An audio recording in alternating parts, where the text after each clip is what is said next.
ಹರೇ ರಾಮ. ನಮಸ್ಕಾರ. ಬನ್ಯಪ್ಪ. ವಿ ಇಲ್ಲಿಯ ಹೇಳೆ ವಿಷ್ಣುಗುಪ್ತ ವಿದ್ಯಾಪೀಠ. ಅದರಲ್ಲಿ ಕಲಿತ ಒಬ್ಬ ಮಾಡಿದ್ದ ಅನಿರುದ್ಧಾಣಿ. ಅವನೊಂದು ಅನುಭವದ ಮಾತುದೆ.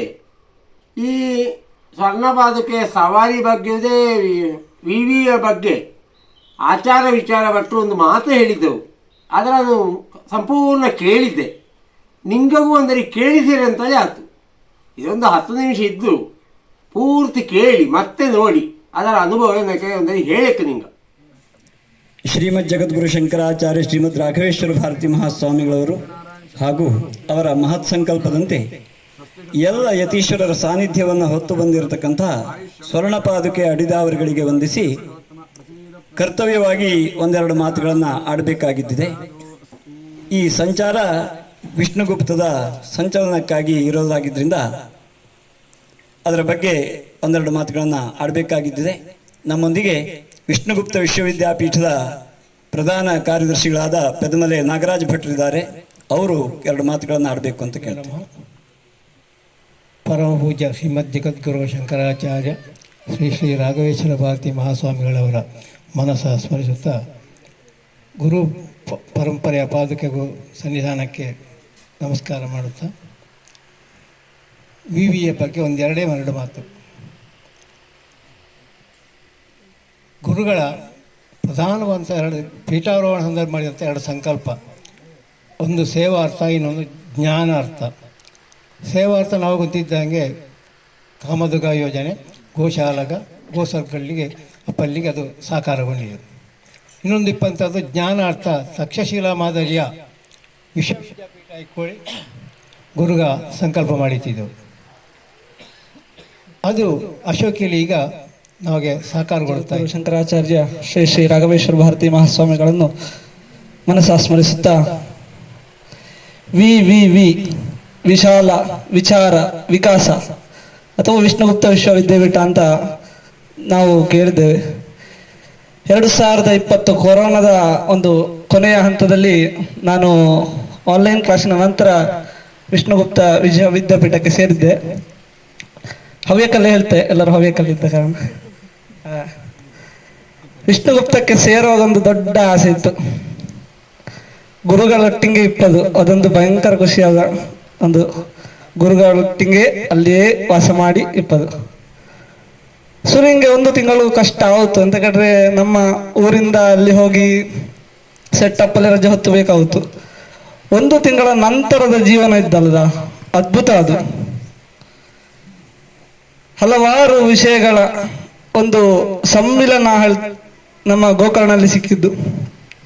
2 ವರ್ಷದಲ್ಲಿ 2 ಚಾತುರ್ಮಾಸ್ಯ ಗುರುಗಳೊಟ್ಟಿಗೆ ಸಿಕ್ಕಿದ್ದು. ಅಲ್ಲಿ ಸೇವೆ ಮಾಡಲಿಕ್ಕೆ ತುಂಬ ಅವಕಾಶ ಸಿಕ್ಕಿದ್ದು. ಈಗ ಅಲ್ಲಿ ಎಂತ ಕಲಿಸುತ್ತವು ಹೇಳ್ತಾರೆ. ಮೊದಲನೆಯದು ಸಂಸ್ಕಾರ. ಅದೇ 5 ಗಂಟೆಗೆ ಶುರು ಆಯಿತು ಎಂಗಳ ಚಟುವಟಿಕೆಗೆಲ್ಲ. 5 ಗಂಟೆಗೆ ಎದ್ದು ಸೀದಾ ಮಿಂದಿಕ್ಕಿ ನಂತರ ಯೋಗಾಭ್ಯಾಸ. ಒಳ್ಳೊಳ್ಳೆ ಅಧ್ಯಾಪಕ ಬರ್ತಾವೆ ಯೋಗ ಹೇಳಿಕೊಡ್ಲೆ.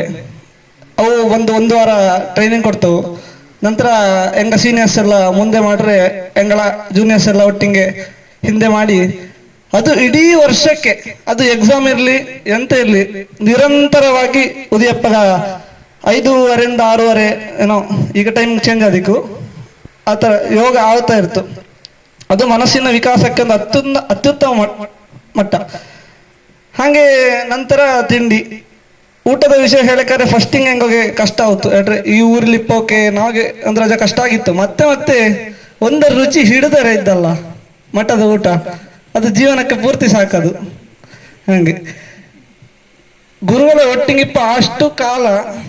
ಈಗ ಇಲ್ಲಿ ನಿಂತು ನಿಂಗಳಿದ್ರೆ ಮಾತಾಡಲೇ ನನಗೆ ಧೈರ್ಯ ಕೊಟ್ಟದೆ ವಿಷ್ಣುಗುಪ್ತ ವಿಶ್ವವಿದ್ಯಾಪೀಠ.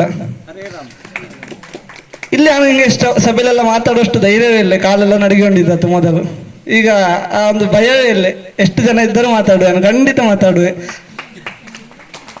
ಹಾಗೆ ನಂತರ ನಾನು PUC ಮಾಡಲದ್ದು ವಿಜ್ಞಾನ ವಿಭಾಗ.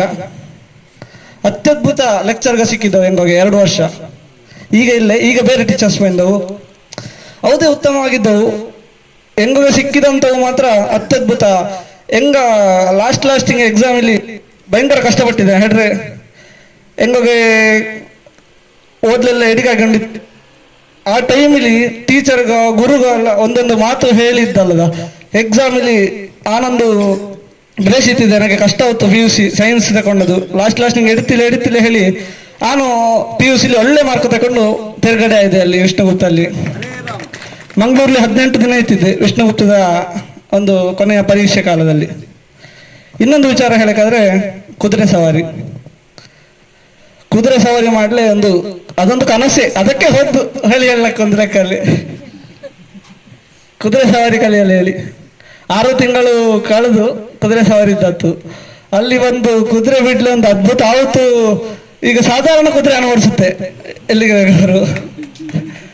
ಅದು ಕುದುರೆ ಓಡಿಸಿದೋಡ್ರೆ ಹಂಗಲ್ಲ, ಕುದುರೆಯ ಹುಲ್ಲು ಹಾಕೋದ್ರಿಂದ ಹಿಡಿದು ಇಂಜೆಕ್ಷನ್ ಹಾಕಿ ಅದಕ್ಕೆ ಅದರ ಲಾಯಿಂದ ಕ್ಲೀನ್ ಮಾಡುವವರೆಗೂ ಪೂರ್ತಿ ಹೇಳಿಕೊಡುವಾಗ ಅದೊಂದು ವಿಷ್ಣುಗುಪ್ತದ ಹೆಗ್ಗಳಿಕೆಯಲ್ಲಿ ಹೇಳಕ್ಕು. ಒಂದು ವಿಚಾರ ತೆಗೆದರೆ ಅದರ ಸ್ಟಾರ್ಟಿಂಗ್ ಅಂತ ಹಿಡಿದು ಕೊನೆ ಮುಟ್ಟಿಸಿ ಬಿಡ್ತಾವು ಹೇಳಿ, ಅದೊಂದು ಅದ್ಭುತ ವಿಚಾರ ಹೇಳಕ್ಕು. ಅಧ್ಯಾಪಕರೆಲ್ಲರೂ ಒಂದು ಮಿತ್ರರಂತೇಳಿ ಎನ್ನ ಅನಿಸಿಕೆ. ಈಗಲೂ ಹೋದರೆ ಎಲ್ಲ ಆರ್ಯಲಿ ಹೆಂಗ ಹೇಳ್ತೇನೆ, ಆರ್ಯಲಿ ಟೀಚರ್ಗಳ ಅವರಷ್ಟು ಸಪೋರ್ಟು ಜೀವನದಲ್ಲಿ ಯಾರು ಕೊಟ್ಟಿರಲಿ ಹೇಳಕ್ಕು.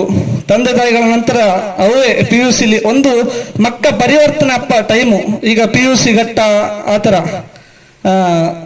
ಮಕ್ಕ ಚೇಂಜ್ ಆಗುತ್ತವು ಪರಿಸ್ಥಿತಿಗೆ. ಆ ಟೈಮಲ್ಲಿ ಮಕ್ಕ ತಪ್ಪು ದಾರಿ ಹಿಡಿಯದ್ದಂಗೆ ಅಥವಾ ಮಕ್ಕಳೊಂದು ಉತ್ತಮ ಮಾರ್ಗದಲ್ಲಿ ನಡೆಸಲೇ ಅದು ವಿಷ್ಣುಗುಪ್ತ ಪ್ರೇರೇಪಣೆ ಕೊಡ್ತೋಳಿ ಹೇಳದಲ್ಲಿ 2 ಸಂಶಯವಿಲ್ಲ ಹೇಳಿ ನಾನು ಹೇಳಿ ಇಷ್ಟಪಡ್ತೆ. ವಿಷ್ಣುಗುಪ್ತಲ್ಲಿ ಆ ಕಳೆದ 2 ವರ್ಷಗಳ ಅದ್ಭುತ ಘಟನೆ ಹೆಂಗೋಗೆ ಕೊನೆಯಲ್ಲಿ ಹೆಂಗೋಗೆ ಬಿಟ್ಟು ಹಬ್ಬಗ ಭಾರಿ ಬೇಜಾರಾಗಿದ್ದತ್ತು. ಸಾಧಾರಣವಾಗಿ ಮಾರ್ಚ್ ಎಂಡ್ ಅಪ್ಪಗ ಹೆಂಗಳದ್ದು ಎಕ್ಸಾಮ್ ಎಲ್ಲ ಮುಗಿದು ಹೆಂಗ ಮನೆಗೆ ಬಿಟ್ಟು ಬಪ್ಪಗ ಬಿಟ್ಟು ಬಂದು 1 ತಿಂಗಳಾದ ಮತ್ತೆ ಬೇಜಾರಪ್ಪಲ್ಲ ಶುರು ಅಪ್ಪದು. ಅಲ್ಲಿಪ್ಪಲಾಗುತ್ತಿತ್ತು ಹೇಳಿ ಆ ಮಕ್ಕಳೊಟ್ಟಿಗೆ ಸಣ್ಣ ಮಕ್ಕಳು ಇರ್ತವೆ 4ನೇ ಕ್ಲಾಸಿಂದ ಹಿಡಿದು PUC ವರೆಗೆ ಹೇಳುವಾಗ ಆ ಪುಟ್ಟ ಮಕ್ಕಳೊಟ್ಟಿಗೆ ಎಷ್ಟು ಲಾಯ್ಕ್ ಆಗುತ್ತೆ ನೋಡ್ರಿ. ಅವರೊಟ್ಟಿಗೆ ಬಳಸೋದಿರ್ಲಿ, ಆಟ ಆಡೋದಿರ್ಲಿ, ಅದ್ಭುತ ಆಯಿತು. ನಮ್ಮ ಊರಿನವಕ್ಕೆ ಫಸ್ಟಿಂಗ್ ಕಷ್ಟ ಆಯಿತು, ಅಲ್ಲಿ ಸೆಟ್ ಆದರೆ ಅಲ್ಲಿ ಕಲ್ತವ ಮತ್ತೆ ಜೀವನದಲ್ಲಿ ಎಲ್ಲಿ ಬೇಕಾದ್ರೂ ಬದುಕು ಹೇಳೆ ಏನೋ ಒಂದು ಧೈರ್ಯ ಇದ್ದು ಅಲ್ಲಿ ಕಲ್ತ ಮಾಡಿ ಅಥವಾ ಕೂಸು ಮುಂದೆ ಎಂಥ ಕಷ್ಟಗಳನ್ನು ಎದುರಿಸುವ ಒಂದು ಶಕ್ತಿ ಬಕ್ಕ ಅವನಿಗೆ ಹೇಳಿ ಇಷ್ಟಪಡ್ತೆ. ಇಷ್ಟು ಹೇಳಿ ಎನ್ನ ಕೆಲವು ಅನುಭವಗಳನ್ನು ಹೇಳಿ ಅವಕಾಶ ಮಾಡಿಕೊಟ್ಟ ಧನ್ಯವಾದಗಳನ್ನು ಹೇಳ್ತಾ ಮಾತುಗಳನ್ನು ಗುರುಚರಣಕ್ಕೆ ಸಮರ್ಪಿಸ್ತಾ ಇದ್ದಾರೆ. ಹರೇ ರಾಮ. ಸಾಧು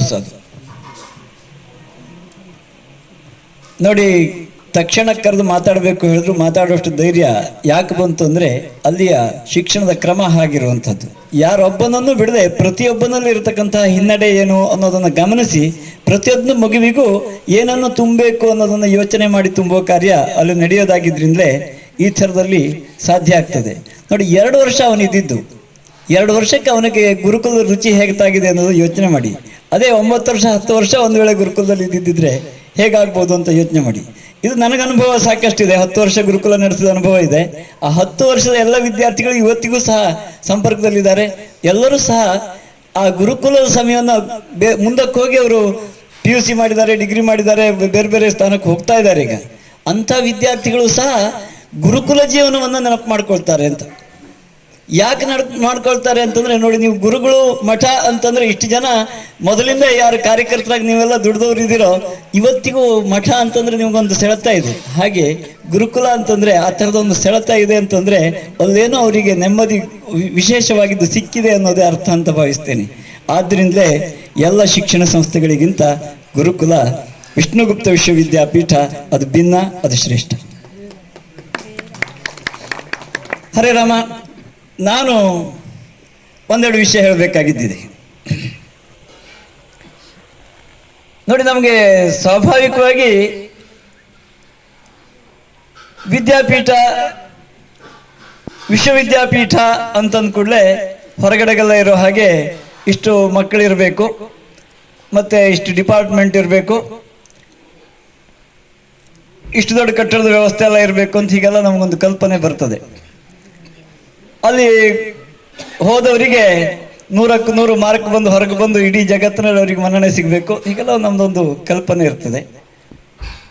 ಯಾಕೆ ಅದು ಅಂತ ನಾವು ಯೋಚನೆ ಮಾಡಿದ್ರೆ ನಮ್ಮೆಲ್ಲ ಸಾಮಾನ್ಯ ಜನರ ಒಂದು ಕಲ್ಪನೆ ಹೇಗೆ ಅಂತಂದರೆ, ಶಿಕ್ಷಣ ಅಂತಂದರೆ ಅದರಿಂದಾಗಿ ಒಂದು ಸರಿಯಾಗಿದ್ದು ಅದೇ ಬೆಲೆ ಸಿಗತಕ್ಕಂಥ ಒಂದು ಸರ್ಟಿಫಿಕೇಟ್ ಸಿಗಬೇಕು. ಆ ಸರ್ಟಿಫಿಕೇಟ್ನಿಂದ ಏನಾಗಬೇಕು ಅಂತಂದ್ರೆ ಒಂದು ವೃತ್ತಿ ಸಿಗಬೇಕು.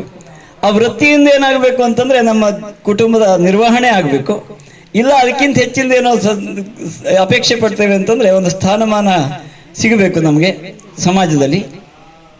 ಅದಕ್ಕಿಂತ ಹೆಚ್ಚಿಗೆ ಜೀವನದಲ್ಲೇ ಸಾರ್ಥಕ ಮಾಡಿದ್ದೇನೆ ಅಂತ ಅಂದ್ಕೊಳ್ಳೋದಿದ್ರೆ ಮಕ್ಕಳು ಮೊಮ್ಮಕ್ಕಳು ಮರಿಮಕ್ಕಳ ಕಾಲದವರೆಗೆ ಕೂಡಿಡುವಷ್ಟು ಮಾಡಿದರೆ ನನ್ನ ಜೀವನವೇ ಸಾರ್ಥಕ ಆಯಿತು ಅಂದ್ಕೊಳ್ತೇವೆ. ಇದು ಸ್ವಾಭಾವಿಕ. ಇದಕ್ಕಾಗಿಯೇ ಶಿಕ್ಷಣ ಅಂತ ನಾವೆಲ್ಲ ಭಾವಿಸಿದ್ದೇವೆ. ಆದರೆ ನಮ್ಮ ಋಷಿ ವಿಜ್ಞಾನ ಹಾಗೆ ಹೇಳೋದಿಲ್ಲ. ಋಷಿ ವಿಜ್ಞಾನ ಹಾಗೆ ಹೇಳೋದಿಲ್ಲ ಅಂದ್ಕೂಡಲೇ ನಮ್ಗೆ ಸ್ವಲ್ಪ ಆಲೋಚನೆ ಬರ್ತದೆ. ವಿಜ್ಞಾನ ಅಂತಂದ್ರೆ ಅದು ಗೊಡ್ಡು ಮೊದಲಿಂದ ಹೇಳ್ಕೊಂಡು ಬಂದಿದ್ದು ಕೂತ್ಕೊಂಡು ಜಪ ಮಾಡೋದು ಇದು ಬಿಟ್ರೆ ಅದರಿಂದ ನಮಗಾಗೋದೇನಿದೆ ಅನ್ನೋ ಪ್ರಶ್ನೆ ಕೆಲಸತ್ತಿಗೆ ಬರ್ತದೆ. ಯಾಕೆಂದ್ರೆ ನಾವೆಲ್ಲ ಆಧುನಿಕ ಶಿಕ್ಷಣದಲ್ಲಿ ಬಂದವರು, ಎಲ್ಲವೂ ಸಮಾನತೆ ಅನ್ನೋ ಶಿಕ್ಷಣದಲ್ಲಿ ಬಂದವರು. ಇವತ್ತಿಗೂ ಸ್ವಾತಂತ್ರ್ಯ ಸಿಕ್ಕಿ 75 ವರ್ಷ ಆದರೂ ಯಾವ ನಮ್ಮ ಸನಾತನ ಧರ್ಮವನ್ನು ಹಾಳು ಮಾಡೋದಾದ್ರೆ ಭಾರತ ತುಂಬಿರ್ತಕ್ಕಂತಹ ವಿದ್ಯೆಯನ್ನು ಹಾಳು ಮಾಡಿದರೆ ಮಾತ್ರ, ಗುರುಕುಲ ಪರಂಪರೆಯಲ್ಲಿ ಬಂದ ವಿದ್ಯಾ ವ್ಯವಸ್ಥೆಯನ್ನು ಹಾಳು ಮಾಡಿದರೆ ಮಾತ್ರ ನಮ್ಮ ಧರ್ಮವನ್ನು ಹಾಳು ಮಾಡಬಹುದು ಅನ್ನುವಂತಹ ನಿರ್ಧಾರ ಮಾಡಿರ್ತಕ್ಕಂತಹ ಮೆಕಾಲೆ ಒಂದು ಶಿಕ್ಷಣ ಪದ್ಧತಿಯನ್ನು ತಂದನೋ ಅದೇ ಪದ್ಧತಿಯಲ್ಲಿ ನಾವು ಇವತ್ತಿಗೂ ಇದ್ದೇವೆ. ಅದರಿಂದ ಹೊರಗೆ ಬರೋಕ್ಕೆ ಆಗಲಿಲ್ಲ, ಹೊರಗೆ ಬರೋಕ್ಕೆ ಸಾಧ್ಯವೂ ಇಲ್ಲ ಅನ್ನೋ ಪರಿಸ್ಥಿತಿಲಿದ್ದೇವೆ. ಆದ್ರಲ್ಲೇ ಬಹುಶಃ ನಾವು ಮತ್ತಷ್ಟು ಈ ಭೌತಿಕದ ಆಶೋತ್ತರಗಳನ್ನು ನಾವು ಈಡೇರಿಸುವುದರಲ್ಲಿಯೇ ಮುಂದಾಗ್ತಾ ಇದ್ದೇವೆ ಅಂತ ಅನಿಸ್ತದೆ. ಯಾಕೆಂದ್ರೆ ಶಾಲೆಯಲ್ಲಿ ಸಿಕ್ಕೋ ಶಿಕ್ಷಣ ಅದ್ರ ಹೊರತಾಗಿ ನಿಮ್ಗೆ ಬೇರೆ ಏನಾದರೂ ಸಿಗ್ತದ ಹೇಳಿ? ಅದರಲ್ಲೊಂದು ಶಂಕರಾಚಾರ್ಯರ ಪಾಠ ಸಿಗ್ತದ ಹೇಳಿ? ಅದರಲ್ಲೊಂದು ನಮ್ಮ ಋಷಿ ಮಹರ್ಷಿಗಳ ಒಂದು ಏನು ಮಹತ್ವ ಅನ್ನೋದ್ರ ಬಗ್ಗೆ ಸಿಗ್ತದ ಹೇಳಿ? ಅಥವಾ ನಮ್ಮ ಸೃಷ್ಟಿಯ ಮೂಲ ಏನು ಅನ್ನೋದ್ರ ಬಗ್ಗೆ ನಮ್ಗೆ ಏನಾದ್ರು ಕೊಡ್ತದ ಹೇಳಿ ಶಿಕ್ಷಣ? ಹಾಗೇನಾದ್ರೂ ಬಂದಿದ್ದಿದ್ರೆ ಸೆಕ್ಯುಲರ್ ಅಂತ ಮತ್ತೆ ಬೇರೆ ಪದ ಬರ್ತದೆ ಅದಕ್ಕೆ ಅಲ್ವಾ? ಹೀಗಿದೆ ಪರಿಸ್ಥಿತಿ. ಆದರೆ ಈ ಶಿಕ್ಷಣ ಸಾಕಂತ ಯೋಚನೆ ಮಾಡೋದಾದ್ರೆ ಯಾರಿವತ್ತು ಇಂತಹ ಶಿಕ್ಷಣ ವ್ಯವಸ್ಥೆಗಳಲ್ಲಿ ಮುಂಚೂಣಿಲಿದ್ದಾರೋ ಅಥವಾ ಅತ್ಯುನ್ನತವಾಗಿರ್ತಕ್ಕಂತಹ ಸರ್ಟಿಫಿಕೇಟ್ಗಳನ್ನು ಪಡೆದು ಉನ್ನತ ಸ್ಥಾನದಲ್ಲಿ ಇದ್ದವರು ಸಹ ಶಿಕ್ಷಣದಲ್ಲಿ ಏನೋ ಒಂದು ಕೊರತೆ ಇದೆ ಅಂತ ಭಾವಿಸೋದನ್ನ ನಾನು ಕೇಳಿದ್ದೇನೆ. ಗುರುಗಳ ಜೊತೆಗೆ ಸಾಕಷ್ಟು ಜನ ಸಂಪರ್ಕದಲ್ಲಿ ಬಂದವರು ಕುಲಪತಿಗಳು ಸಹ ಮಾತಾಡಿದ್ದನ್ನು ಕೇಳಿದ್ದೀನಿ. ಯಾಕೆ ಹೀಗೆ ಅಂತ ಯೋಚನೆ ಮಾಡೋದಾದ್ರೆ,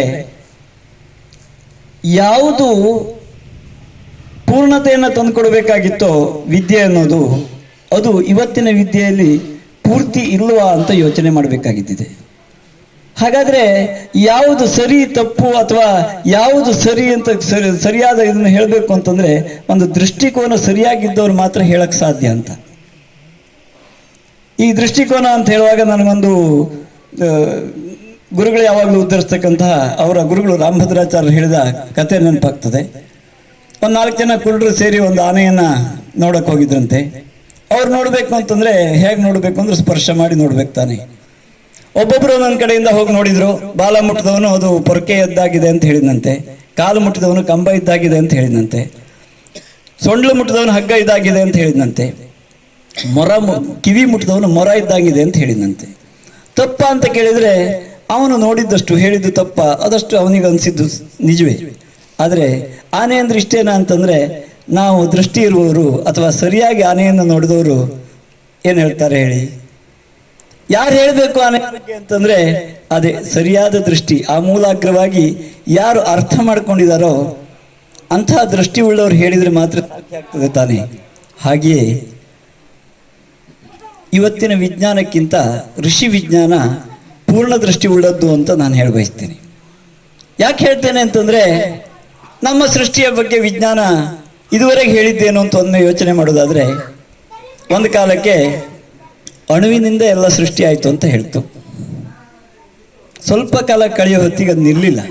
ಯಾಕೆ ಅಂದರೆ ಪರಮಾಣು ಅಂತ ಇನ್ನೊಂದು ಬಂತು, ಇನ್ನೊಬ್ರು ಕಂಡು ಹಿಡಿದ್ರು. ಪರಮಾಣು ಅಂತಿದೆ, ಅದು ಇನ್ನೂ ಶಕ್ತಿಶಾಲಿ, ಅದರಿಂದಲೇ ಎಲ್ಲದು ಸೃಷ್ಟಿಯಾಗಿದ್ದು ಅಂತ ಆಯ್ತು. ಅಷ್ಟಕ್ಕೆ ಮುಗಿತಾ ಅಂತ ಯೋಚನೆ ಮಾಡೋದಾದ್ರೆ ಅಲ್ಲಿಗೆ ಮುಗಿಲಿಲ್ಲ. ಇನ್ನೊಬ್ರು ಬಂದವರು ದೇವಕಣ ಅಂತ ಇನ್ನೊಂದಿದೆ ಅಂತ ಹೇಳಿದ್ರು. ಒಬ್ಬ ಆಧುನಿಕ ವ್ಯಕ್ತಿಯ ಜೊತೆಗೆ ಮಾತಾಡ್ದಂಗೆ ಆಗಲಿಲ್ಲ, ಅದು ಒಬ್ಬರ ಆಧ್ಯಾತ್ಮಿಕ ವ್ಯಕ್ತಿಯೊಟ್ಟಿಗೆ ಮಾತಾಡಿದಾಗ ಆಯಿತು ಅಂತ ಹೇಳಿದರು. ಅವ್ರು ಬಂದು ಸಭೆಯಲ್ಲಿ ಮಾತಾಡಿದರು. ನೋಡಿ, ನಾವು ಇವತ್ತು ಇಷ್ಟು ದೊಡ್ಡ ಸಾಧನೆಯನ್ನು ಮಾಡಿದ್ದೇವೆ.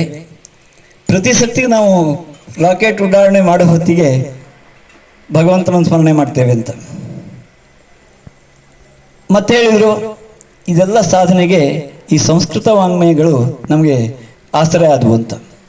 ಎಲ್ಲಿಂದ ಬಂತದು ಅಂದರೆ ನಮ್ಮ ಋಷಿ ಮೂಲದಿಂದ ಬಂದಿದ್ದವೆಲ್ಲ. ಅಲ್ಲಿಗೆ ತಿರುಗಿ ನಾವು ಅಲ್ಲಿಗೆ ಹೋಗಬೇಕಾಗಿದ್ದಿದೆ. ಇವತ್ತಿನ ಆಧುನಿಕ ವಿಜ್ಞಾನವು ಅದು ಸಂಶೋಧನೆ ಮಾಡ್ತಾ ಹೋದರೆ ನಮ್ಮ ಋಷಿ ವಿಜ್ಞಾನ ಏನನ್ನು ಕೊಟ್ಟಿದೆಯೋ ಅಲ್ಲಿಗೆ ಹೋಗಿ ನಿಲ್ಲಬೇಕಾಗಿದ್ದಿದೆ ಅಂತ.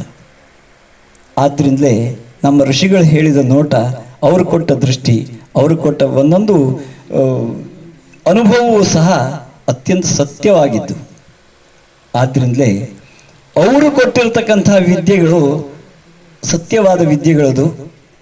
ಯಾವ ಮೂಲದಿಂದ ನಾವೆಲ್ಲ ಬಂದಿದ್ದೇವೆಯೋ ತಿರುಗಿ ಆ ಮೂಲದವರೆಗೆ ನಾವು ಹೋಗಲಿಕ್ಕೆ ಬೇಕಾಗಿಯೇ ಈ ಮನುಷ್ಯ ಶರೀರವನ್ನು ಪಡೆದು ಬಂದಿದ್ದೇವೆಯೋ ಅದರ ಸಾರ್ಥಕತೆಗೆ ಬೇಕಾಗಿಯೇ ವಿದ್ಯೆಯನ್ನು ನಾವು ಪಡಿಬೇಕಾಗಿದ್ದಿದೆ ಅಂತ ಅವ್ರು ಹೇಳ್ತಾರೆ. ಈ ವಿದ್ಯೆ ನಮ್ಗೆ ಏನು ಕೊಡ್ತದೆ ಅಂತಂದ್ರೆ, ಯಾವ್ದು ಮಾಡಬೇಕು ಯಾವ್ದು ಮಾಡಬಾರ್ದು ಅದನ್ನ ಹೇಗೆ ಜೋಡಿಸ್ಕೊಟ್ಟಿದ್ದಾರೆ ಅಂದ್ರೆ, ಪರಿಣಾಮದಲ್ಲಿ ಏನಾಗ್ತದೆ ಅನ್ನೋದ್ರ ಮೇಲೆ ಯಾವುದು ಸರಿ ಯಾವ್ದು ತಪ್ಪು ಅಂತ ನಮ್ಮ ಮಹರ್ಷಿಗಳು ತಂದು ಕೊಟ್ಟಿದ್ದು. ಅಂಥದ್ದು ವೇದ ಇತ್ತು, ವೇದಾಂಗ ಇತ್ತು, ಶಾಸ್ತ್ರ ಇತ್ತು. ಅದರಿಂದ ಕೆಳಗೆ ಪುರಾಣಗಳಿದ್ದು 18, ಇತಿಹಾಸ, ಮತ್ತೆ 64 ಕಲೆಗಳು ಅಂತೇನು ಹೇಳ್ತೇವೆಯೋ ಇವು ಸಹ ವಿದ್ಯಾಮಯವಾಗಿ ನಮ್ಮನ್ನು ಮೂಲ ಸ್ಥಾನಕ್ಕೆ ತಲುಪಿಸುವಂತಹ ವಿದ್ಯಾಸ್ಥಾನಗಳೇ ಆಗಿದ್ದು ಅಂತ. ಅದರಲ್ಲಿ ಎಷ್ಟೋ ಕಳ್ಕೊಂಡ್ಬಿಟ್ಟಿದ್ದೇವೆ ನಾವು. ಕಳ್ಕೊಂಡಿದ್ದೇ ಜಾಸ್ತಿ ಹೇಳಬೇಕು, ಅಷ್ಟು ಕಳ್ಕೊಂಡಿದ್ದೀವಿ. ಒಂದು ವೇದವನ್ನೇ ತಗೊಂಡ್ರೆ ನಾವು ಎಲ್ಲಿಗೆ ಬಂದಿದ್ದೇವೆ ಅಂದರೆ, ವೇದದಲ್ಲಿ ಶಾಖೆಗಳು ಎಷ್ಟು ಅಂತ ನಮಗೆ ಹೇಳೋದು ಕಷ್ಟ ಅನ್ನೋ ಮಟ್ಟಕ್ಕೆ ಬಂದಿದ್ದೀವಿ. ಆಚಮನ ಮಾಡಬೇಕಾದ್ರೂ ಹೇಳ್ಕೊಡ್ಬೇಕು ಅನ್ನೋ ಪರಿಸ್ಥಿತಿ ಇದೆ ಎಷ್ಟೋ ಸರ್ತಿ. ಗೋತ್ರಾಭಿವಾದನ ಹೇಳ್ಕೊಡೋದಂತೂ ಭಟ್ರು ಹೇಳ್ರಾಯ್ತು, ಹೆಸರು ಹೇಳ್ಕೊಂತ ಮುಗಿಸೋ ಪರಿಸ್ಥಿತಿಲಿ ಇದ್ದೇವೆ ಈಗ. ಗೋತ್ರಾಭಿವಾದನ ಹೇಳುವಾಗ ಒಂದು ನೆನಪಾಗ್ತದೆ ನೋಡಿ, ಯಾವ ಋಷಿಗಳು ಅಂತಹ ಅನುಭವ ಹೊಂದವರೋ ಅವರ ವಂಶದಲ್ಲೇ ಬಂದವರು ನಾವು. ಆದ್ರಿಂದಲೇ ಅವ್ರ ವಂಶವನ್ನು ನೆನಪು ಮಾಡ್ಕೊಳ್ಳಿಕ್ಕೋಸ್ಕರವಾಗಿ ನಾವು ಗೋತ್ರ ಸೂತ್ರಗಳನ್ನು ಹೇಳ್ಕೊಳ್ತಾ ಇದ್ದೀವಿ.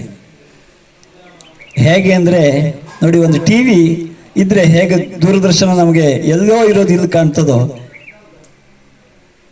ಅದು ಕೆಟ್ಟೋಗಿದ್ರೆ ಕಾಣೋದಿಲ್ಲ ನೋಡಿ. ಆದರೆ ಯಾವತ್ತೋ ಒಂದು ದಿವಸ ಮತ್ತೆ ರಿಪೇರಿ ಮಾಡಿದರೆ ಅದೇ ಸಾಮರ್ಥ್ಯವನ್ನು ಹೊಂದ್ತದೆ. ಹಾಗೆ ಈ ಮಾನವರು ನಾವೇನಿದ್ದೇವೆ ಎಷ್ಟೋ ಕಾಲದಿಂದ ಅದರಿಂದ ದೂರ ಆಗ್ತಾ ಆಗ್ತಾ ಆಗ್ತಾ ಬದಲಾವಣೆಗೆ ಬಂದಿರಬಹುದು. ಆದರೂ ಇವತ್ತು ಅಂಥ ಸಾಮರ್ಥ್ಯ ಮನುಷ್ಯರಿಗೆ, ಮಾನವರಿಗೆ, ಅದರಲ್ಲಿ ಬ್ರಾಹ್ಮಣನಿಗೆ ಇದೆ ಅನ್ನೋದನ್ನು ನಮ್ಮ ಋಷಿಗಳು ಹೇಳ್ತಾರೆ, ಶಾಸ್ತ್ರ ಹೇಳ್ತದೆ.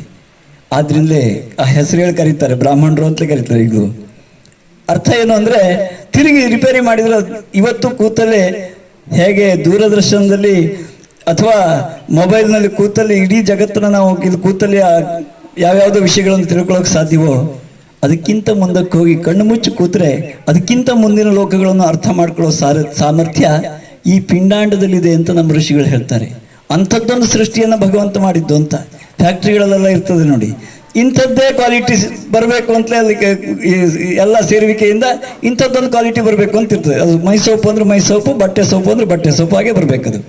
ಹಾಗೆಯೇ ಭಗವಂತನ ಸೃಷ್ಟಿಯಲ್ಲಿ ತಿರುಗಿ ನಮ್ಮ ಮೂಲವನ್ನು ಮುಟ್ಲಿಕ್ಕೊಂದು ಸಾಮರ್ಥ್ಯ ಇರುತ್ತಿದ್ರೆ ಅದು ಈ ಮನುಷ್ಯ ಜನ್ಮಕ್ಕೆ ಅಂತ. ದೇವತೆಗಳಿಗೂ ಇಲ್ಲವಂತೆ, ದುರ್ಲಭವಂತೆ. ಅವರು ಇಲ್ಲೇ ಬಂದು ಹುಟ್ಟಬೇಕಂತೆ ಮೋಕ್ಷವನ್ನು ಪಡೆಯೋದಿದ್ರೆ, ತಿರುಗಿ ಮೂಲವನ್ನು ಹೊಂದೋದಿದ್ರೆ. ಅಂಥ ಅವಕಾಶ ಇರೋದು ನಮಗಾದರೂ ಅದು ನಮ್ಮ ಜನ್ಮಸಿದ್ಧ ಹಕ್ಕಾಗಿದ್ರು ಇವತ್ತು ಯಾವ್ಯಾವುದೋ ಜನ್ಮಸಿದ್ಧ ಒಂದು ಹಕ್ಕು ಅಂತ ನಮ್ದು ಹೋರಾಟ ಮಾಡ್ತೇವೆ ನಾವು. ಆದರೆ ಯಾವುದು ಮಾನವನ ಜನ್ಮಸಿದ್ಧ ಹಕ್ಕಾಗಿತ್ತೋ ಅದನ್ನು ಮರ್ತಿದ್ದೇವೆ ನಾವು ಮಾಯೆಯ ಕಾರಣದಿಂದಾಗಿ. ಸಾವಿರಾರು ವರ್ಷದಿಂದ ನಮ್ಮ ವಿದ್ಯೆಯ ಹ್ರಾಸದಿಂದಾಗಿ ನಾವು ಮರ್ತು ಹೋಗಿದ್ದೀವಿ. ಇಂತಹ ವಿದ್ಯೆಯನ್ನು ತಿರುಗಿ ನಮಗೆ ತುಂಬಿಕೊಡ್ಲಿಕ್ಕಾಗಿ ಶ್ರೀ ಸಂಸ್ಥಾನ ಹಾಕಿಕೊಟ್ಟ ವಿದ್ಯಾದೇಗುರುವೇ ವಿಷ್ಣುಗುಪ್ತ ವಿಶ್ವವಿದ್ಯಾಪೀಠ. ಆದ್ದರಿಂದಲೇ ಎಲ್ಲ ವಿಶ್ವವಿದ್ಯಾಪೀಠಗಳಿಗಿಂತ, ಎಲ್ಲ ವಿದ್ಯಾಸಂಸ್ಥೆಗಳಿಗಿಂತ ಇದು ಭಿನ್ನ, ಇದು ಶ್ರೇಷ್ಠ. ಹಾಗಾಗಿ ನಮ್ಮ ಸಮಾಜದ ಪ್ರತಿಯೊಂದು ಮಗುವು ಸಹ ಈ ದೇಗುಲದಲ್ಲಿ ಮಾರ್ಗದರ್ಶನವನ್ನು ಪಡಿಬೇಕಾಗಿದ್ದಿದೆ. ಈ ವಿಷ್ಣುಗುಪ್ತವನ್ನು ಮಾಡಿದ್ದೇ ಈ ಮನುಕುಲದ ಉದ್ಧಾರಕ್ಕೋಸ್ಕರವಾಗಿ ಶ್ರೀ ಸಂಸ್ಥಾನ ಸಂಕಲ್ಪ ಮಾಡಿದ್ದು. ಹಾಗಾಗಿ ವಿದ್ಯಾರ್ಥಿಗಳು ತೊಡಗಿದರೆ ಮಾತ್ರ ಅದರ ಹರಿವೆ ಅಲ್ಲಿಗೆ ಬರುವಂತಹದ್ದು. ನೋಡಿ, ಸಾವಿರ ಸಾವಿರ ಶಾಖೆ ಇರತಕ್ಕಂಥ ಸಾಮ್ಯದಲ್ಲಿ ಇವತ್ತು 3 ಶಾಖೆ ಉಳಿದಿದ್ದು, ಯಜುರ್ವೇದದಲ್ಲಿ 101 ಶಾಖೆಯಲ್ಲಿ ಇವತ್ತು ಉಳ್ಕೊಂಡಿದ್ದು 2 ಶಾಖೆ, ಋಗ್ವೇದದಲ್ಲಿ 21 ಶಾಖೆಯಲ್ಲಿ ಉಳ್ಕೊಂಡಿದ್ದು 2 ಶಾಖೆ. ಇಷ್ಟು ಕಳ್ಕೊಂಡಿದ್ದೇವೆ. ಇದ್ದದ್ರಲ್ಲಿ ಆದರೂ ಇರೋ ವಿಭಾಗಗಳು ಮತ್ತಷ್ಟಿದೆ. ಅಂಥದ್ದೆಲ್ಲವುದನ್ನು ಒಂದು ಕಡೆಗೆ ತಂದು ಯಾವುದೆಲ್ಲ ಉಳಿದಿದೆಯೋ ಅದನ್ನು ಉಳಿಸಿ ಮತ್ತದನ್ನು ತಿರುಗಿ ಬೆಳೆಸುವ ಪ್ರಯತ್ನ ಶ್ರೀ ಸಂಸ್ಥಾನದ್ದು. ನೋಡಿ, ಈ ನಕ್ಷತ್ರ ಸುಟ್ಟರು, ಪಂಚಾಂಗ ಸುಟ್ಟರು ನಕ್ಷತ್ರ ಸುಡುವುದಿಲ್ಲ ಅಂತ ಒಂದು ಗಾದೆ ಇದೆ. ಹಾಗೆಯೇ ನಮ್ಮ ವಿದ್ಯೆಗಳೆಲ್ಲ ಕಳೆದು ಹೋದರೂ ತಿರುಗಿ ಪಡಲಿಕ್ಕೆ ಸಾಧ್ಯ ಹೇಗೆ ಅಂತಂದರೆ ಅದು ಋಷಿ ಮೂಲದಿಂದ ಬಂದಿದ್ದು, ಋಷಿ ಹೃದಯದಲ್ಲಿ ಬಂದಿದ್ದು. ಅಂಥದ್ದೊಂದು ನೋಟವನ್ನು ಪಡೀಲಿಕ್ಕೆ ನಾವು ಸಾಧನೆಗಳನ್ನು ಮಾಡೋಕ್ಕೆ ಸಾಧ್ಯವಾದರೆ, ತಿರುಗಿ ನಮ್ಮ ಸಮಾಜವನ್ನು ಆ ಥರದಲ್ಲಿ ತಗೊಂಡೋಗಕ್ಕೆ ಸಾಧ್ಯ ಆದರೆ ಮುಂದೊಂದು ದಿವಸ ಕಳೆದಿರುವ ವಿದ್ಯೆಯನ್ನು ತಿರುಗಿ ಪಡೆಯುವ ಸಾಮರ್ಥ್ಯ ಇದೆ ಅಂತ. ಆದ್ದರಿಂದಲೇ ಶ್ರೀ ಸಂಸ್ಥಾನ ಆ ವಿದ್ಯಾ ದೇಗುಲವನ್ನು ಮಾಡುವಾಗ ಅಂಥದ್ದೇ ಜಾಗದಲ್ಲಿ ಮಾಡಿದರು. ಅದು ಎಂಥ ಜಾಗ ಅಂತಂದರೆ, ಆ ವೇದ ಉಳಿಸಿದ ಶಂಕರಾಚಾರ್ಯರು 3 ಬಾರಿ ಬಂದ ಜಾಗ. ಈ ಧರ್ಮವನ್ನು ಪ್ರತಿಷ್ಠಾಪನೆ ತಿರುಗಿ ಮಾಡಿ ಇದು ಉಳಿಬೇಕು ಅಂತ ಮಠ ಸ್ಥಾಪನೆಯನ್ನು ಮೊದಲ ಮಠ ಸ್ಥಾಪನೆ ಮಾಡಿದ ಜಾಗ.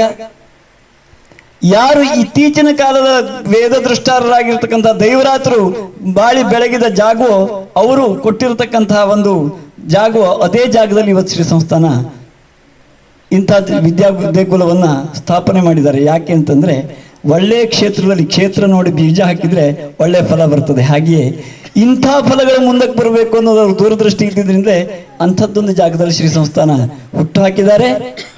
ಇಷ್ಟು ವಿಶಾಲವಾದ ಕ್ಷೇತ್ರವಾಗಿರೋದ್ರಿಂದಲೇ, ಇಷ್ಟು ಮಹತ್ವವಾದ ಸತ್ಯವಾದ ಅರಿವನ್ನು ನಮ್ಮ ಸಮಾಜಕ್ಕೆ ಕೊಡಬೇಕಾದ ಉದ್ದೇಶ ಇರೋದ್ರಿಂದಲೇ ಇದುವರೆಗೆ ಮಾಡಿದ ಎಲ್ಲ ಧರ್ಮ ಕಾರ್ಯಗಳಿಗಿಂತ ಇದು ವಿಶೇಷವಾಗಿದ್ದು ಅಂತಲೇ ಶ್ರೀ ಸಂಸ್ಥಾನ ಆ ಕಾರ್ಯಕ್ಕೆ ಹೆಚ್ಚು ಮಹತ್ವವನ್ನು ಕೊಡ್ತಾ ಇರೋದು ಇವತ್ತು. ನೋಡಿ, ನಾವು ಮಠದಲ್ಲಿ ಅಡ್ಡಪಲ್ಲಕ್ಕಿ ಉತ್ಸವ ಇದೆ, ಕಿರೀಟೋತ್ಸವ ಇದೆ, ದಂತ ಸಿಂಹಾಸನ ಇದೆ, ಸ್ವರ್ಣ ಮಂಟಪ ಇದೆ. ಇದಕ್ಕೆಲ್ಲ ಒಗ್ಗುವಂತೆ ಒಂದು ಸ್ವರ್ಣ ಪಾದುಕೆ ಇರಲಿ ಅಂತ ಭಕ್ತರು, ಶಿಷ್ಯರು, ಪರಿವಾರದವರು ಕೇಳಿ ಒಪ್ಪಿಸಿ ಸಮರ್ಪಣೆ ಮಾಡಿದ್ರು. ಅವರೇನು ಮಾಡಿದ್ರು ಅಂತಂದರೆ, ತಿರುಗಿ ಅದನ್ನು ವಿಷ್ಣುಗುಪ್ತಕ್ಕೆ ಕೊಟ್ಟರು ಅಂತ. ಅರ್ಥಾತ್ ಸರ್ವ ಸಮಾಜಕ್ಕೆ ಕೊಟ್ಟಿರೋದನ್ನ ಅಂತ. ಈ ವಿಷ್ಣುಗುಪ್ತ ಯಾರೊಬ್ಬರಿಗಲ್ಲ, ಇದು ಸರ್ವ ಸಮಾಜದ್ದು ವಿದ್ಯೆ. ಯಾರೊಬ್ಬರಿಗಲ್ಲ, ಸರ್ವ ಸಮಾಜಕ್ಕೆ ಮಾರ್ಗದರ್ಶನ ಮಾಡಬೇಕಾಗಿದ್ದು, ಸರ್ವ ಸಮಾಜವನ್ನು ನಾವು ಎಚ್ಚರಿಸಿ ತೊಡಗಿಸಬೇಕಾಗಿದ್ದು ನಮ್ಮ ಕರ್ತವ್ಯ ಇದೆ ಅಂತ. ಅಂತಹ ಕರ್ತವ್ಯದ ಜಾಗೃತಿಗೋಸ್ಕರವಾಗಿಯೂ ಜೊತೆಗೆ ಆ ವಿದ್ಯಾಪೀಠ ದೃಢವಾಗುವಲ್ಲಿವರೆಗೆ ಬಾಹ್ಯವಾಗಿ ಅದಕ್ಕೊಂದಷ್ಟು ವ್ಯವಸ್ಥೆಗಳು ಬೇಕಾಗ್ತದಲ್ಲ, ಆ ದೃಷ್ಟಿಯಿಂದಲೂ ಅವರು ಈ ಸ್ವರ್ಣಪಾದುಕೆಯನ್ನು ತಿರುಗಿ ವಿಷ್ಣುಗುಪ್ತಕ್ಕೆ ಕೊಟ್ಟರು ಅಂತ ಹೇಳಬೇಕು. ಯಾಕೆಂದರೆ ಆ ಸ್ವರ್ಣಪಾದುಕೆಯನ್ನು ಸಮರ್ಪಣೆ ಮಾಡಿದಾಗ ಹೇಳಿದರು, ಇದಕ್ಕೆ ನಮ್ಮ ಮಠದ ಎಲ್ಲ ಯತೀಶ್ವರರ ಸಾನ್ನಿಧ್ಯವನ್ನು ಆವಾಹನೆ ಮಾಡ್ತೇವೆ. ಇದು ಸಂಚಾರ ಮಾಡಲಿ, ಸಮಾಜಕ್ಕೆ ಹೋಗಲಿ, ಸಂಘಟನೆಗಳಿಗೆ ಹೋಗಲಿ, ಸಂಸ್ಥೆಗಳಿಗೆ ಹೋಗಲಿ, ಮನೆಗಳಿಗೆ ಹೋಗಲಿ, ಅಲ್ಲಿ ಸೇವೆ ನಡೀಲಿ, ಅಲ್ಲಿ ಎಲ್ಲರಿಗೂ ಅನುಗ್ರಹ ಆಗಲಿ, ಅಲ್ಲಿ ಏನು ಸಮರ್ಪಣೆ ಆಗ್ತದೋ ಅದು ವಿಷ್ಣುಗುಪ್ತಕ್ಕಾಗಲಿ ಅಂದರು. ವಿಷ್ಣುಗುಪ್ತ ಸರ್ವ ಸಮಾಜದ್ದು ತಿರುಗಿ ಸಮಾಜಕ್ಕೆ ಕೊಟ್ಟರು ಅಂತ. ಮಹಾತ್ಮರ ದೃಷ್ಟಿಕೋನ ಇರೋದು ಹೀಗೆ. ಅದಕ್ಕೆ ಅವರು ಅಷ್ಟು ಮಹತ್ವ ಕೊಟ್ಟಿದ್ರಿಂದಲೇ ಇದು ಎಲ್ಲ ಕಾರ್ಯಗಳಿಂದ ಮಹತ್ವವಾದ ಕಾರ್ಯ ಆಗಿದ್ರಿಂದಲೇ ಅಂಥ ಸ್ವರ್ಣಪಾದುಕೆಯನ್ನು ವಿಷ್ಣುಗುಪ್ತಕ್ಕಾಗಲಿ ಅಂತ ಮಾಡಿದರು ಅಂತ. ಆದ್ರಿಂದ ನೋಡಿ, ಈ ಸೇವೆ ಮಾಡೋದ್ರಿಂದ ಹೇಗಾಗ್ತಾ ಇದೆ ಅಂತಂದರೆ, ನಾವೊಂದು ಗುರುಪಾದುಕ ಪೂಜೆಯನ್ನು ಮಾಡಿದರೆ ಖಂಡಿತವಾಗಿ ಪುಣ್ಯ ಬಂದೇ ಬರ್ತದೆ. ಆದರೆ ಇದು ಹೇಗೆ ಅಂತಂದರೆ, ನಾವೊಂದು ವಿಷ್ಣುಗುಪ್ತಕ್ಕೆ ಅಂತ ಒಂದು ಸಣ್ಣ ಸೇವೆ ಮಾಡಿದರೆ ನಮ್ಮ ಮನೆಯವರೆಗೆ ಗುರು ಸಾನ್ನಿಧ್ಯ ಬಂದು ಹರಿಸುವಂಥ ಒಂದು ಕಾರ್ಯವನ್ನು ಶ್ರೀ ಸಂಸ್ಥಾನ ಮಾಡಿಕೊಟ್ರು. ಅದಲ್ಲದೆ ನಾವು ಮಾಡಿದ ಈ ಪುಣ್ಯ ಕಾರ್ಯ ತಿರುಗಿ ವಿದ್ಯಾದಾನವಾಗುವಂತೆ ಮಾಡಿದರು. ಅದು ಹೇಗಾಯಿತು ಅಂತಂದರೆ, ನಾವು ಇವತ್ತೊಂದು ಸಣ್ಣ ಸೇವೆ ಮಾಡಿದ್ದಲ್ಲಿ ವಿದ್ಯಾದಾನ ಆಗಿದ್ದರಿಂದ ಎಲ್ಲಿವರೆಗೆ ಗುರುಕುಲ ಇರ್ತದೋ ಅಲ್ಲಿವರೆಗೆ ಅದರ ಪುಣ್ಯಾಂಶ ಬಡ್ಡಿ ರೂಪದಲ್ಲಿ ನಾವು ಬರ್ತಾ ಇರ್ತದೆ ಅಂತ. ಅಂಥದ್ದೊಂದು ಅನುಗ್ರಹ ಮಾಡಿದರು ಅಂತ ಹೇಳಬೇಕು ಶ್ರೀ ಸಂಸ್ಥಾನ. ಹಾಗಾಗಿ ಮನೆಗಳಲ್ಲಿ ನಾವು ಇದನ್ನು ಮಾಡಬೇಕು. ಇದು ಇಷ್ಟು ಮುಖ್ಯವಾಗಿದ್ದರಿಂದ, ನಮ್ಮ ಸಮಾಜಕ್ಕೆ ಬೇಕಾಗಿದ್ದಾಗಿದ್ದರಿಂದ ನಮ್ಮ ಉದ್ಧಾರವೂ ಇದರಲ್ಲಿದೆ. ಯಾಕಿದೆ ಅಂತ ಹೇಳ್ತೇನೆ ನೋಡಿ. ಒಬ್ಬ ಧರ್ಮಪ್ರಜೆ ಒಂದು ವಂಶದಲ್ಲಿ ಬರ್ತಾನೆ ಅಂತಂದರೆ ಹಿಂದಕ್ಕೂ ಮುಂದಕ್ಕೂ 21 ತಲೆಮಾರುಗಳನ್ನು ಅವನು ಉದ್ಧರಿಸ್ತಾನೆ ಅಂತಿದೆ. ಅಂಥದ್ದೊಂದು ಧರ್ಮಪ್ರಜೆಯ ಕೊಡುಗೆ ಆಗಬೇಕು ಅನ್ನೋದೇ ಶ್ರೀ ಸಂಸ್ಥಾನದ ಗುರುಕುಲದ ಮುಖ್ಯ ಸಂಕಲ್ಪ. ಹಾಗೊಬ್ಬ ನಮ್ಮ ಸಮಾಜದಲ್ಲಿ ವಂಶದಲ್ಲಿ ಬರ್ತಾನೆ ಅಂತಿದ್ರೆ ನಮ್ಮ ಉದ್ಧಾರವೂ ಆಗೋದಾದ್ರೆ ಬೇಡ ಅಂತಿದೆಯಾ? ಅಥವಾ ನಮ್ಮ ಹತ್ರ ಈಗ ನಮ್ಮ ಉದ್ಧಾರ ಮಾಡ್ಕೊಳಕ್ಕಾಗದೇ ಇದ್ರು ಮುಂದೊಂದು ದಿವಸ ಈ ದೇಗುಲಕ್ಕೆ ಹೋಗಿ ವಿದ್ಯೆಯನ್ನು ಕಲಿತು ಅಂಥದ್ದೊಂದು ಧರ್ಮಪ್ರಯ ನಮ್ಮ ವಂಶದಲ್ಲಿ ಬರಬೇಕಾಗಿದ್ರೆ ಬೇಡ ಅಂತಿದ್ಯಾ? ಬೇಕು ಅಂತಾದ್ರೆ ಮುಂದಿನ ಸಮಾಜಕ್ಕೆ ನಾವು ಉಳಿಸ್ಕೊಳ್ಬೇಕಾಗಿದ್ದಿದೆ. ಅದು ಉಳಿಯೋದಕ್ಕೆ ಬೆಳೆಯೋದಕ್ಕೆ ಏನು ಬೇಕೋ ಅದರ ಮಾಡಬೇಕಾದ ಕರ್ತವ್ಯವು ಜೊತೆಗೆ ನಮಗಿದೆ. ಹಾಗಂತ ನಾಳೆ ಬೆಳಗ್ಗೆ ರಸೀದಿ ತಗೊಂಡು ಕೋಟಿ ಕೋಟಿ ಕೋಟಿ ಕೊಡ್ತಾರೆ ಅಂತ ಕೇಳ್ಬಿತಾರೆ ಅಂತ ಯೋಚನೆ ಮಾಡಬೇಕಾಗಿದ್ದಿಲ್ಲ. ಅದರಿಂದ ಮಾತ್ರ ಗುರುಕುಲ ಖಂಡಿತವಾಗಿ ಯಾವಾಗೂ ನಡೆಯೋದಿಲ್ಲ. ಮೊದಲು ಆಗಬೇಕಾಗಿದ್ದೇನು ಅಂತಂದರೆ, ಇದು ಸತ್ಯವಾದ ವಿಷಯ, ಇದು ನಮ್ಮದು ಮಾಡಬೇಕು ಅನ್ನುವಂಥ ಸಂಕಲ್ಪ ನಮ್ಮೊಳಗೆ ಬಂದರೆ ಅದು ಸಾರ್ಥಕ. ಅದರಿಂದ ವಿಷ್ಣುಗುಪ್ತ ತನ್ನಷ್ಟಕ್ಕಾಗ್ತದೆ. ಅದು ಆಗಲಿಕ್ಕೆ ಬೇಕಾಗಿಯೇ ಆಗಲೇ ಹೇಳಿದಾಗೆ ಇದು ಸಂಚಾರ, ವಿಷ್ಣುಗುಪ್ತದ ಸಂಚಲನಕ್ಕಾಗಿ ಸಂಚಾರ. ನಾವೊಂದು ವಿಷ್ಣುಗುಪ್ತಕ್ಕೆ ಸೇವೆ ಮಾಡಿದರೆ ನಮ್ಮ ಮನೆಗೆ ಬಂದು ಗುರುವಿನ ಸನ್ನಿಧಿ ಬಂದು ಹರಸುವಂತಹ ಒಂದು ವ್ಯವಸ್ಥೆ ಇದು. ಹಾಗಿರ್ತಕ್ಕಂತಹ ಒಂದು ಅಪರೂಪದ ಸೇವೆ ಮೊದಲಲ್ಲಿ ನಿಮ್ಮ ಸಂಘಟನೆಗಳಿಗೆ ಬರ್ತದೆ, ಮನೆಗಳಿಗೆ ಬರ್ತದೆ ಅಂತ ಹೇಳಬೇಕಾಗಿತ್ತು. ಇದು ಹಾಗಲ್ಲ. ಯಾವಾಗ ಬರ್ತದೆ, ನಮ್ಮ ಮನೆಗೆ ಬರಬೇಕು ಅಂತ ಕರೆದು ಮಾಡಿದ ಸೇವೆ ಇದು. ಈ ಕುಟುಂಬ ಅಂಥದ್ದು ಎಂಥದ್ದು ಅಂದರೆ, ಒಬ್ಬೊಬ್ಬರು ಒಂದೊಂದು ಥರದಲ್ಲಿ ಗುರು ಸೇವೆ ಮಾಡಿದವರು. ಗುರುಗಳ ಪೀಠಕ್ಕೆ ಬಂದ ಲಭ್ಯ ನಾನಾ ವಿಧವಾದ ಕಾರ್ಯಕರ್ತರಾಗಿ ಕಾರ್ಯ ಮಾಡಿದವರು ಇದ್ದಾರೆ, ನಾನಾ ಪದಾಧಿಕಾರಿಗಳಲ್ಲಿ ಕಾರ್ಯ ಮಾಡಿದವರು ಇದ್ದಾರೆ ಈ ಮನೆಯಲ್ಲಿ. ಜೊತೆಗೆ ಇವತ್ತು ವಿಷ್ಣುಗುಪ್ತದ ವಿದ್ಯೆಯ ರುಚಿ ನೋಡಿದವರು ಇದ್ದಾರೆ. ಹಾಗೆ ಗುರು ಸೇವೆ, ದೇವರ ಸೇವೆ ಮಾಡಿದವರಿಗೆ ತಿರುಗಿ ಮತ್ತಂಥ ಅವಕಾಶ ಬರ್ತದೆ ಹೇಳಲಿಕ್ಕೆ ಇದೊಂದು ಧಾರಣೆ. ಅದ್ರ ಜೊತೆಗೆ ಇನ್ನೊಂದು ಧಾರಣೆ ಕೊಡಬೇಕು ನಮ್ಮ ಸಮಾಜಕ್ಕೆ. ನಾನು ಆಗಾಗ ಮಾತಾಡ್ತಾ ಇರೋ ವಿಷಯ ಇದೆ. ತಿರುಗಿ ನಾವು ತಪ್ಪಾದ ಹೆಜ್ಜೆಗಳನ್ನು ಇಟ್ಟರು ಅಷ್ಟೇ ಜಾರ್ತಾ ಹೋಗ್ತೇವೆ ಹೇಳೋದಕ್ಕೆ ಇನ್ನೊಂದು ಉದಾಹರಣೆ ಇದೆ. ನಮ್ಮ ಗುರುಗಳಿಗೆ ಪಾಠ ಮಾಡಿದ ಶಂಕರನಾರಾಯಣ ಜೋಶಿರು ಯಾವಾಗ ಹೇಳ್ತಾ ಇರ್ತಾರೆ ನೋಡಿ, ನಮ್ಮ ಸಮಾಜಕ್ಕೆ ಒಂದು ಪಿಡುಗು ಬಂದ್ಬಿಟ್ಟಿದೆ ಈಗ. ಏನು, ಮಕ್ಕಳು ಉಳ್ಳಾಗಡ್ಡೆ ಬೆಳ್ಳುಳ್ಳಿ ಹಾಕದೆ ಹೋದರೆ ಊಟನೇ ಮಾಡೋದಿಲ್ಲ ಅನ್ನೋ ಪರಿಸ್ಥಿತಿ. ಅದಕ್ಕೆ ರುಚಿ ಆಗೋದಿಲ್ಲ ಮತ್ತೆ ಯಾವ್ದು ಮಾಡಿದ್ರು ಅಂತ. ಮತ್ತು ಮಾಡ್ಲಿಕ್ಕೆ ಭಾರಿ ಸುಲಭ ಹೆಂಗಸರಿಗೆ, ಹಾಗಾಗಿ ಅದೊಂದು ಎರಡು ಹಾಕಿಬಿಟ್ರೆ ರುಚಿ ಆಗೋಗ್ತದೆ ಅಂತ. ಆದರೆ ಅದನ್ನು ಬಳಸೋದ್ರಿಂದ ಮುಂದಿನ ಜನ್ರೇಷನ್ಗೆ ಆಗೋ ಹೊತ್ತಿಗೆ ಅವರ ಮನಸ್ಥಿತಿ ಹೇಗೆ ಪರಿವರ್ತನೆ ಆಗ್ತದೆ, ಬಯಸ್ತಾ ಹೋಗ್ತದಂತೆ ಅಂದರೆ ಮುಂದಕ್ಕೆ ಮಧ್ಯ ಮಾಂಸ ಬೇಕು ಅಂತ ಕೇಳ್ತಾ ಹೋಗ್ತದಂತೆ. ಈಗ ಈರುಳ್ಳಿ ಬೆಳ್ಳುಳ್ಳಿ ಹೇಗೆ ರುಚಿಸ್ತದೋ ಹಾಗೆ ಮಧ್ಯ ಮಾಂಸ ರುಚಿ ಆಗ್ತದೆ, ಇನ್ನೂ ರುಚಿ ಅದರಲ್ಲಿದೆ ಅಂತ ಅನಿಸ್ತಾ ಹೋಗ್ತದಂತೆ. ಹಾಗೆ ನಮ್ಮ ಮನಸ್ಸನ್ನು ಹಾಗೆ ಹೇಳ್ಕೋಗ್ತದಂತೆ. ನೋಡಿ, ಇದು ಅದ್ರ ಸಮಾನವಾಗಿ ಹೀಗೆ ಈ ಸೇವೆಯನ್ನು ಕರ್ಕೊಂಡು ಇಲ್ಲಿವರೆಗೆ ಬಂದಿದೆ. ಒಂದು ಹೊಸ ಜಾಗ ಮಾಡಿದರು, ಒಂದು ಧರ್ಮ ಕಾರ್ಯ ಮಾಡಬೇಕು ಅಂತ ಯೋಚನೆ ಮಾಡಿದರು, ಅದ್ರ ಜೊತೆಗೆ ಗುರು ಕಾರ್ಯವನ್ನು ಸೇರಿಸಿದ್ರು. ನಿಜವಾಗಿ ಒಂದು ಮನೆ ಅಂತಿದ್ರೆ ಆ ಮನೆಯಲ್ಲಿ ಆಗಬೇಕಾಗಿದ್ದದೆ ಧರ್ಮ ಕಾರ್ಯ ನಡಿಬೇಕು, ಸತ್ಕಾರ ನಡಿಬೇಕು, ಅನ್ನದಾನ ನಡಿಬೇಕು, ಸಂತರ ಬರ್ತಾ ಇರಬೇಕು. ಅದಕ್ಕಾಗಿ ಗೃಹಸ್ಥ ಮನೆಯನ್ನು ಮಾಡಬೇಕಾಗಿತ್ತು. ಅಂಥ ಕಾರ್ಯ ಇವತ್ತಿಲ್ಲಿ ನಡೆದಿದೆ. ಹಾಗಾಗಿ ಯಾವ ಸತ್ಕಾರ್ಯ ನಡಿಬೇಕೋ ಅಂಥ ಕಾರ್ಯ ಈ ಮನೆಯನ್ನು ಖರೀದಿ ಮಾಡಿದ ಸ್ವಲ್ಪ ದಿವಸದಲ್ಲೇ ಇದು ಆರಂಭ ಆಗಿದೆ ಅಂತಂದ್ರೆ ಸ್ವರ್ಣ ಪಾದಕ್ಕೆ ಬಂದ ಹಾಗೆ ಸ್ವರ್ಣಯುಗ ಆರಂಭ ಆಗಿದೆ ಅಂತ ಭಾವಿಸ್ತೇನೆ. ಹಾಗೆ ಯಾವೆಲ್ಲ ಅವರು ಬಹುಶಃ ಸಂಕಲ್ಪ ಮಾಡುವಾಗಲೂ ಇನ್ನೇನು ವಿಶೇಷ ಸಂಕಲ್ಪವನ್ನು ಮಾಡಲಿಲ್ಲ, ಒಳಿತಾಗ್ಲಿ ಅಂತ ಅಷ್ಟನ್ನೇ ಸಂಕಲ್ಪ ಮಾಡಿದ್ದು. ಸಂಕಲ್ಪ ಮಾಡುವಾಗಲೆಲ್ಲ ಧರ್ಮ ಅರ್ಥ ಕಾಮ ಮೋಕ್ಷ ಅಂತ ಸಂಕಲ್ಪ ಮಾಡೋದು. ಸಂಕಲ್ಪ ಭಟ್ರು ಮಾಡ್ತಾರೆ, ನಮಗೆಲ್ಲ ಗೊತ್ತಿಲ್ಲ ಅನ್ನೋ ಪರಿಸ್ಥಿತಿ ಇದೆ. ಆದರೆ ನಿಜವಾದ ನಮ್ಮ ಜೀವನದ ಅರ್ಥ ಎಲ್ಲಿದೆ ಅನ್ನೋದನ್ನ ನಮ್ಮ ಋಷಿಗಳು ಹಾಕಿಕೊಟ್ಟ ದಾರಿ ಅದು. ಧರ್ಮ ಮತ್ತು ಮೋಕ್ಷದ ಮಧ್ಯದಲ್ಲಿ ಅರ್ಥ ಮತ್ತು ಕಾಮನೆಯನ್ನು ಇಟ್ಟುಕೊಂಡು ಆ ಮೋಕ್ಷವನ್ನು ಗಳಿಸಬೇಕು ಅನ್ನೋದು. ಅಂತಹ ಪರಿಪೂರ್ಣತೆ, ಜೀವನದ ಪರಿಪೂರ್ಣತೆಯನ್ನೇ ನಾವು ಪ್ರತಿನಿತ್ಯ ಬೇಡ್ತಾ ಇರುವಂತಹದ್ದು. ಯಾವ ಕಾರ್ಯ ಮಾಡೋದಾದ್ರೂ ಅದನ್ನು ಸಂಕಲ್ಪ ಮಾಡ್ತೇವೆ ನಾವು. ಹಾಗೆ ಕಾಲ ಕಾಲಕ್ಕೆ ಆ ಥರದಲ್ಲಿ ನಾವು ಸಾಗುವಂತೆ ಎಲ್ಲ ಯಾವ ಥರದ ಅನುಗ್ರಹವನ್ನು ಮಾಡಬೇಕು ಅದನ್ನು ಗುರುದೇವರು ಮಾಡಲಿ ಈ ಕುಟುಂಬಕ್ಕೆ. ಹಾಗೆ ನಿಮ್ಮೆಲ್ಲರನ್ನ ಒಳಗೊಂಡು ಇವತ್ತು ಕಾರ್ಯವನ್ನು ಮಾಡ್ತಾ ಇದ್ದಾರೆ. ಯಾರೆಲ್ಲ ಸತ್ಕಾಮನೆಗಳನ್ನ ಬಯಸ್ತಾ ಇದ್ದೀರೋ ಆ ಎಲ್ಲ ಸತ್ಕಾಮನೆಗಳನ್ನ ಗುರುದೇವರು ಅನುಗ್ರಹಿಸಲಿ ಅನ್ನೋದಾಗಿ ಪ್ರಾರ್ಥಿಸಿ ನನ್ನೆರಡು ಮಾತುಗಳನ್ನ ಮುಗಿಸ್ತೇನೆ. ಹರೇ ರಾಮ. ರಾಜ್ಯ ದೀರ್ಘ ಆಧಾರವೂ ಇದ್ದಾನೆ, ಒಳ್ಳೆ ಸಾರ ಇದ್ದು. ಇದು ಒಂದರಿ ಕೇಳಿ ಅರ್ಥ ಆದರೆ ಮತ್ತೊಂದರಿ ಕೇಳ್ತಂಗಿದ್ದು ನೋಡಿ ವ್ಯವಸ್ಥೆ ಹೆಂಗಿದ್ದು ಹೇಳಿ. ಕಾಮ ಹರೇ ರಾಮ.